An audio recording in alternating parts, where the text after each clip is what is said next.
Sa pangalan po ng Sabbath School Department ng Central Luzon Conference, ako po si Pastor Joey De Ocampo ng Central Bulacan District ay nagpapabot sa inyo ng isang masaya na pagbati at nag-aanyaya sa inyo ng panahon upang mag-aral ng salita ng ating pong Panginoong Diyos.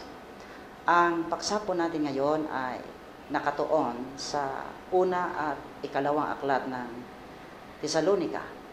Ganun pa man ating pong pag-aaralan sa oras na ito ang Kapitulo 4 ng unang Tesalonica.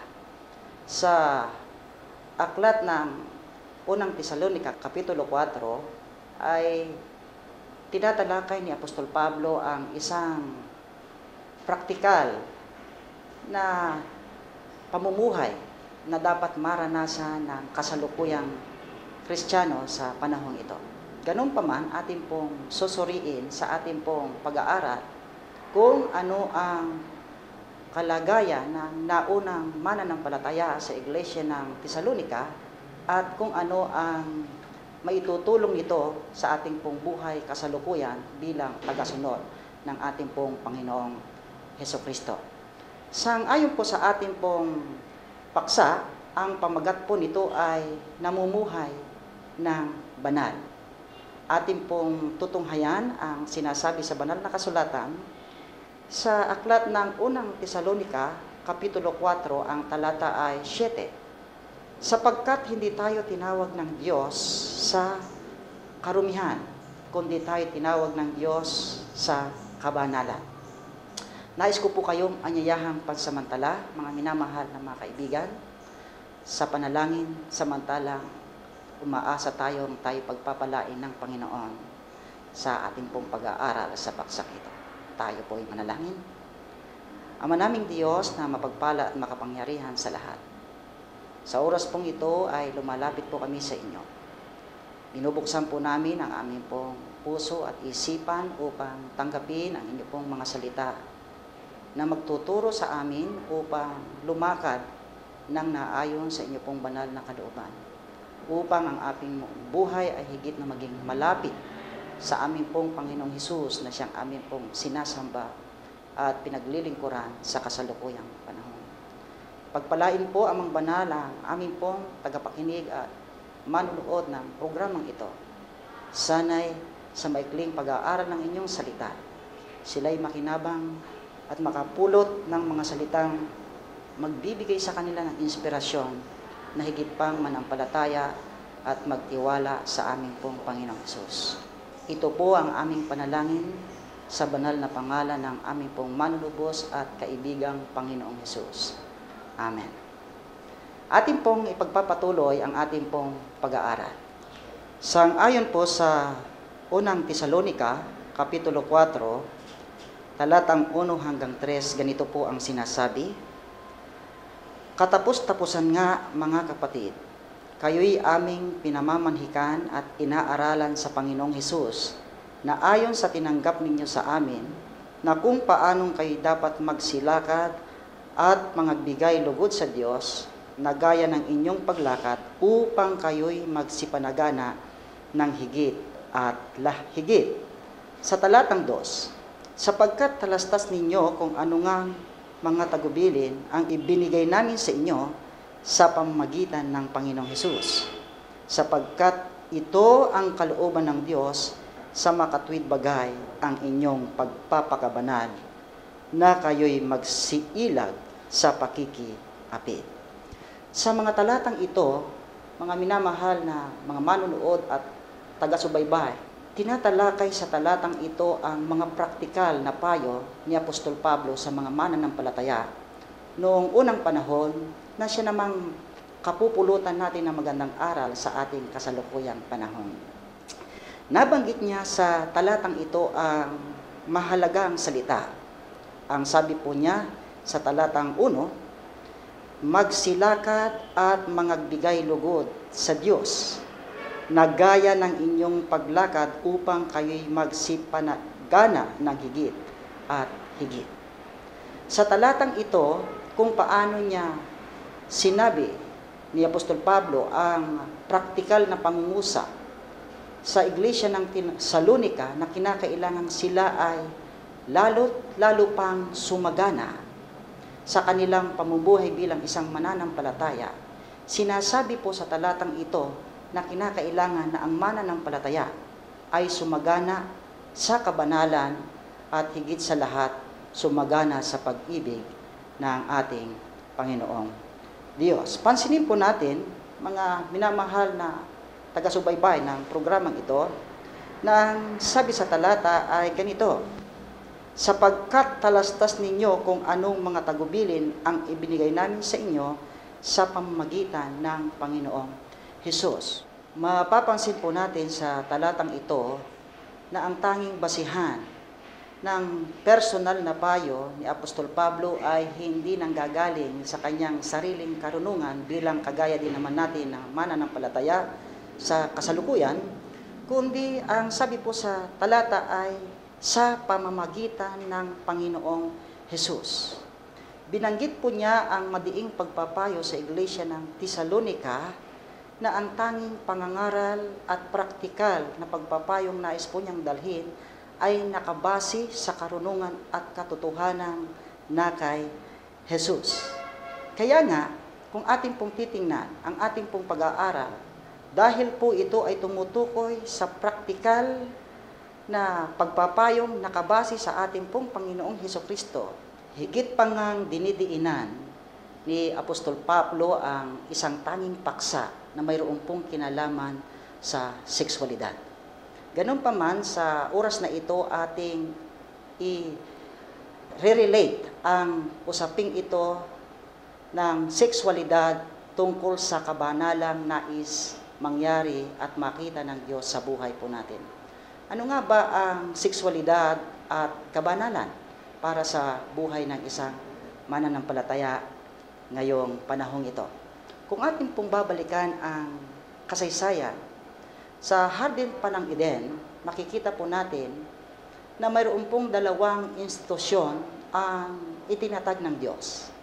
Ang una ay yung tungkol sa araw ng pagsamba, ang araw ng Sabat, at ang ikalawa ay ang pag-aasawa.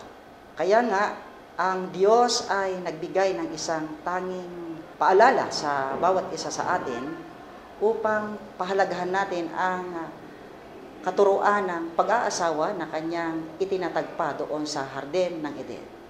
Mahalaga po ang sexualidad sa buhay mag-asawa, ganun pa man, ito po ay naaabuso ng karamihan sa labas ng pag-aasawahan at sa gitna ng mag-asawa, ang sexualidad ay naaabuso.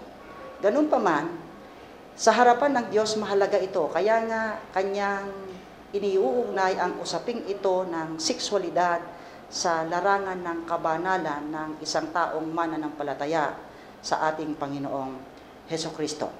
Ngayon, tingnan po natin ang sinasabi sa banal na kasulatan. Ang sabi po sa talatang 2 ay ganito, sapagkat talastas ninyo kung anong mga tagubilin ang ibinigay namin sa inyo sa pamamagitan ng Panginoong Hesus, sapagkat ito ang kalooban ng Diyos sa makatuwid bagay ang inyong pagpapakabanal na kayo'y magsiilag sa pakikiapi. Ang binibigyan pala ng diin ni Apostol Pablo sa talatang ito, mga kaibigan, ay ang sexualidad kapag ito'y labas sa orihinal na disenyo ng ating Panginoong Diyos, ang sabi po sa talata, ito ay isang pakikiapi. Binibigyan niya ng payo ang iglesia ng Tesalonica na sa mga panahong yun ay mayroong nagaganap na ganito mga pagkilos o kay kasanayan sa iglesia ng Diyos, ganun pa man upang sila ay lumakad na banal at karapat dapat sa paningin ng Diyos ay marapat na iwasan nila ang ganitong kasanayan. Kaya nga ang kanya pong payo, kinakailangan na ang mananampalataya sa kasalukuyan ngayon ay mamuhay at lalo pang sumagana sa kabanalan, higit sa lahat sa pag-ibig una sa Diyos at pag-ibig sa ating pong kapwa-tao. Ngayon, ang tanong, papaano ba natin pahalagahan ang sexualidad na siyang kaloob ng ating Panginoon? Sa loob ng pamilya, sa larangan ng mag-asawa, dapat po natin pakatandaan, mga kaibigan, na ang pag-aasawa ay disenyo ng Diyos.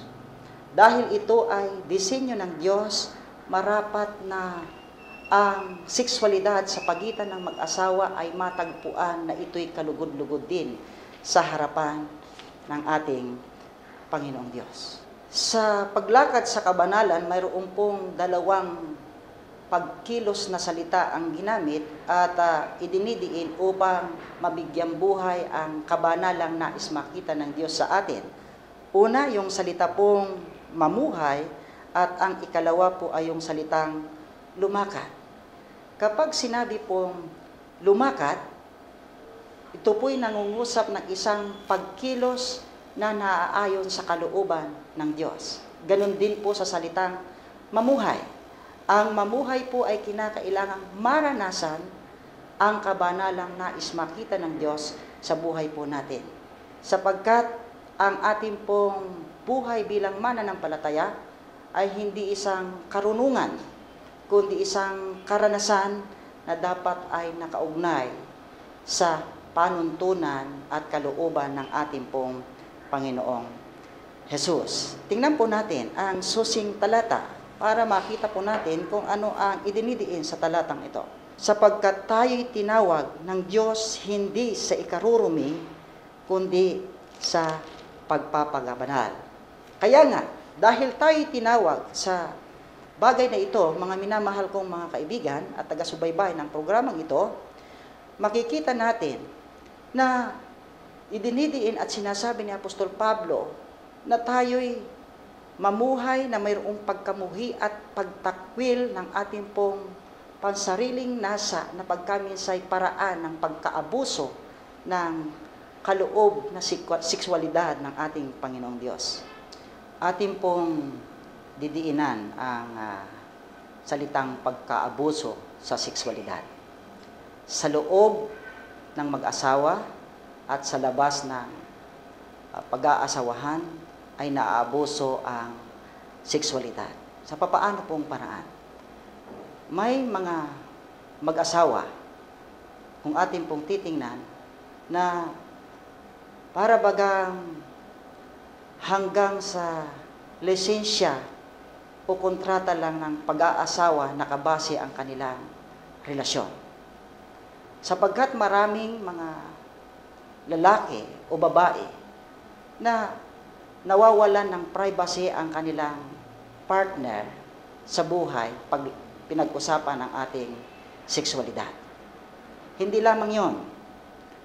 Ang mga lalaki marahil ay hindi nasasapatan sa kanilang mga mahal na asawa kung kaya't iba't iba ang pamamaraan upang ang kanilang sexualidad na pang-aabuso ay masapatan.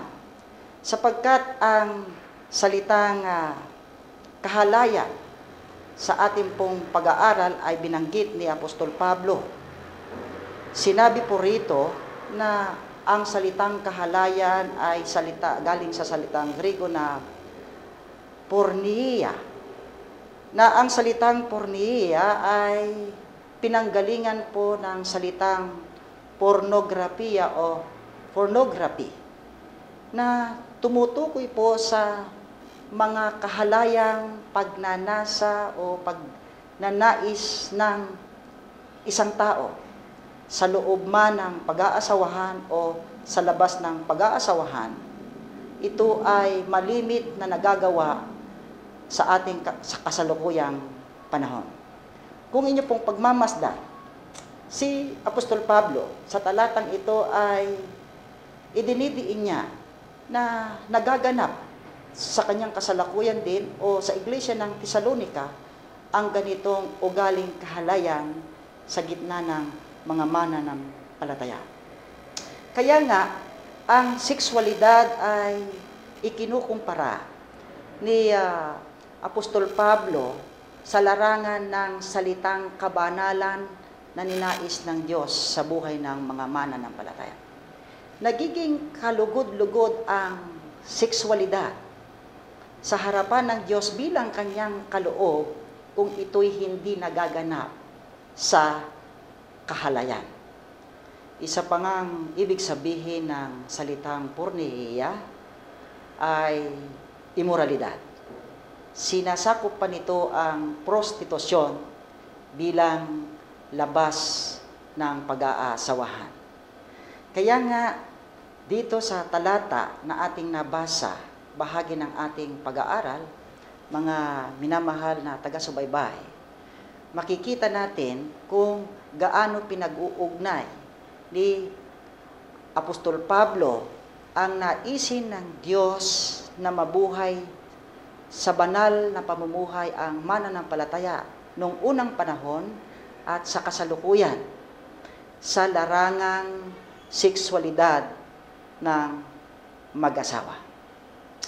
Alam nyo, kung ating pong titingnan, ginamit din ni Apostol Pablo ang isang ilustrasyon sa praktikal na karanasan upang araw-araw na karanasan na mga taong nabubuhay sa kanyang kapanahunan bilang isang grupo ng tao, ito'y ang mga hintil. Noong unang panahon, ang mga hintil ay talamak sa kanila ang imoralidad o kaya ay prostitusyon. Sinasabi sa banal na kasulatan, sa unang Tesalonica Kapitulo 4, ang talata ay 4 at saka 5, ganito ang makikita, na ang bawat isa sa inyo'y makaalam na maging mapagbikil sa kanyang sariling katawan sa pagpapakabanal at kapurihan, hindi sa pita ng kahalayan na gaya ng mga hintil na hindi nangakakilala sa Diyos. Pansinin po ninyo, ginamit ni Apostol Pablo ang ilang grupo ng mga tao upang ipakita ang karanasan o kalagayan o realidad o sitwasyon na nangyayari sa kanyang kapanahunan. Ang mga hintil noong unang panahon ay hindi ganon kahalaga sa kanila ang kaloob ng sexualidad ng Diyos. Kaya nga sinasabi ni Apostol Pablo na sinasabihan niyang tuwiran o diretso ang mga iglesia ng Tesalonica na ang wikay huwag maging kagaya ng mga hintil na hindi nakakakilala sa Diyos. So, ibig sabihin, kung ating pong titingnan, ang kaloob ng pag-aasawa sa panahon ni Apostol Pablo na sa kanyang binibigyang diin sa araling ito ay higit na mahalaga sapagkat ito'y nagtuturo o nangungusap ng isang katuroang pagmamahal at pag-iibig sa naisin o panuntunan ng Diyos na dapat nating maabot bilang kasaklukuyang mananampalataya ngayon. So sa paraang yon, mga kaibigan, ay naaabuso ang sexualidad at nawawala ang kahulugan ng kabanalan na kung saan tayo ay tinawag ng Diyos upang mabuhay sa bagay na ito. Ang tanong, tayo ba ay kinakailangang umiwas lamang sa sexualidad na may kahalayan upang masabing tayo ay mayroong kabanalan sa harapan ng Diyos at tayo ay nagiging banal? Hindi, mga minamahal na mga kaibigan, isang sangkap lamang yon ng ating pag-aaral. Kung ating titingnan, tayo po ay walang kakayanang gawing maging banal ang ating sarili.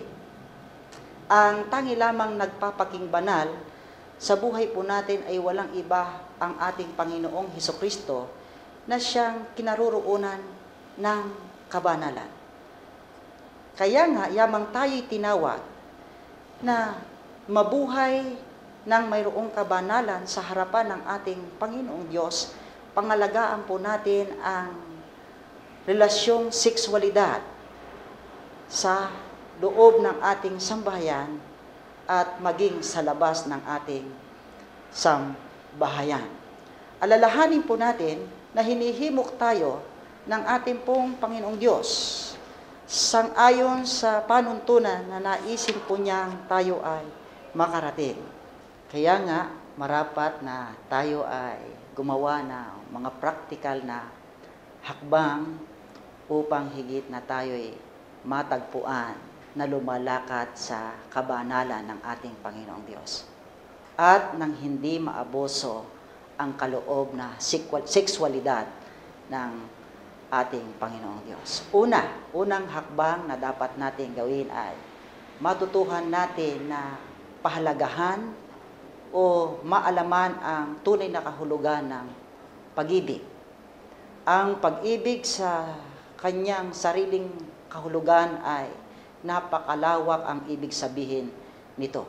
Sapagkat ang banal na kasulatan ay naghahayag kung anong uring pag-ibig ang nais maranasan ng bawat isa sa atin sang-ayon sa kalooban ng Diyos. Una, ano nga ba ang pag-ibig sa banal na kasulatan?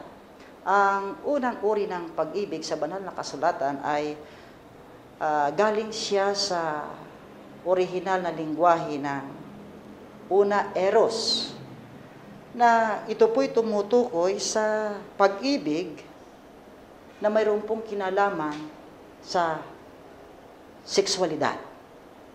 Ganun pa man, ang salitang eros ay dapat po nating unawain na hindi ito tumutukoy sa mahalay na sexualidad sa malalim na kahulugan kung ito man ay nagpapaliwanag ng isang uring pag-ibig sa banal na kasulatan. Kundi ito rin ay umuugnay sa salitang agape na siyang isang uri ng pag-ibig, na ang pag-ibig na ito ay pag-ibig ng Diyos sa tao. Ang tunay na kahulugan na pag-ibig na dapat maranasan ng lahat ng mga tao. Kapag sinagibig pong agape, ay isang pag-ibig na walang reservation. Kundi ang pag-ibig na ito ay umiibig maging sino ka man. Kaya nga mga minamahal na mga kaibigan, ngayong oras na ito sa ating pong pagtatalakay, idinidiin sa atin kung paano dating dapat pahalagahan ang sexualidad, paraan ng ating pong pamumuhay na banal sa harapan ng ating Panginoong Diyos. Sa ngayon nga sa isang sikat na manunulat na si Ginang Ellen G. White, sa kanyang aklat na Mind, Character, and Personality, Volume 1, page 222, ganito ang kanyang sinasabi. Ang pag-ibig ay isang dalisay at banal na prinsipyo, pero ang mahalay na pagkahumaling ay hindi tatanggap ng pagbabawal at hindi madidiktahan o makukontrol ng rason. Ito'y bulag sa ibubunga, hindi ito magpapasya mula sa dahilan at epekto. Pansinin po ninyo mga kaibigan, ang comparison na ginamit ng mga linyang ito. Ang sabi roon, ang pag-ibig ay isang prinsipyong ang pinagmumulaan ay ang kadalisayan at kabanalan ng ating Panginoong Diyos. Ganun pa man, ang kahalayan ay bulag sa kanyang sarili at ito'y hindi nakakaunawa at hindi nangangailangan ng tamang pagpayo sapagkat ito'y sumisira sa buhay ng isang tao. Kaya nga pansinin po natin, gusto kong sabihin sa inyo bilang panghuli ng ating pong pagdidiin sa paksang ito, nais kong basahin sa inyo ang nasasaad sa unang Tesalonica, Kapitulo 4, ang talata ay 12. Ang wika po, upang kayo'y magsilakad ng nararapat sa nangasa labas at huwag kayong maging mapagkailangan.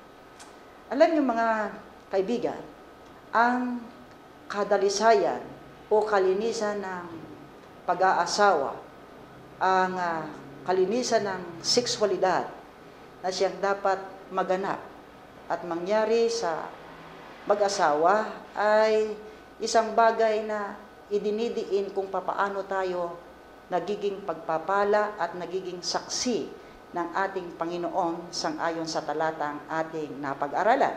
Ipinapakita po niya yung pagiging halimbawa ng tunay na lingkod at anak ng ating Panginoong Diyos na nabubuhay sa banal na pamumuhay, higit pa nga sa kalinisan at kadalisayan ng kaloob ng sexualidad na ating Panginoong Diyos.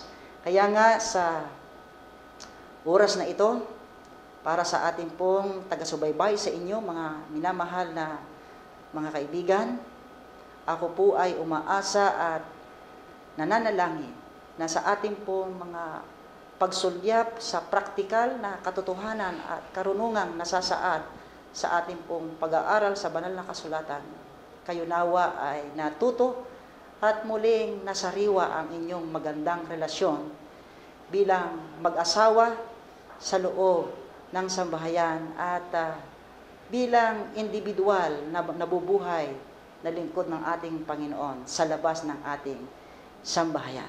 Ngayong oras na ito ay nais ko po kayong anyayahan sa isang maikling panalangin at atin pong pasalamatan ng ating Panginoon sa kanyang paksang ipinagkaloob sa atin sa katuruan ng malinis at dalisay na sexualidad na dapat nating pahalagahan mula sa ating Panginoon.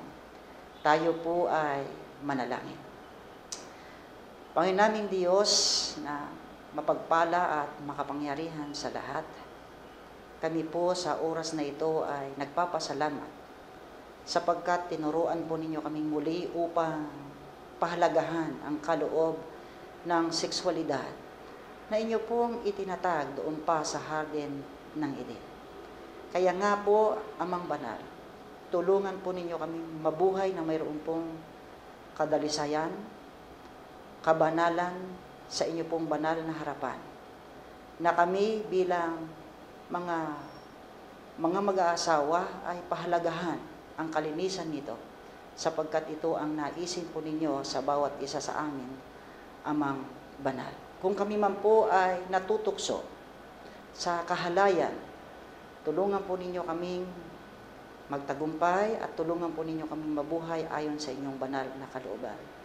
Ngayong oras na ito ay special ko pong ipinapanalangin ang pamilya ng bawat tahanan ng aming pong mga kaibigang sumusubaybay sa programang ito.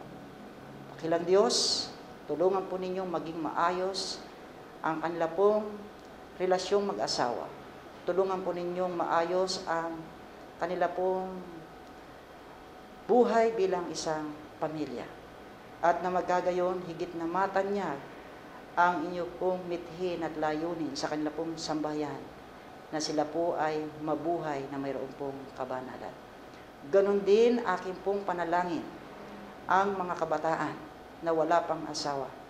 Tulungan po ninyo sila na lumayo sa imoralidad at mahalay na sexualidad.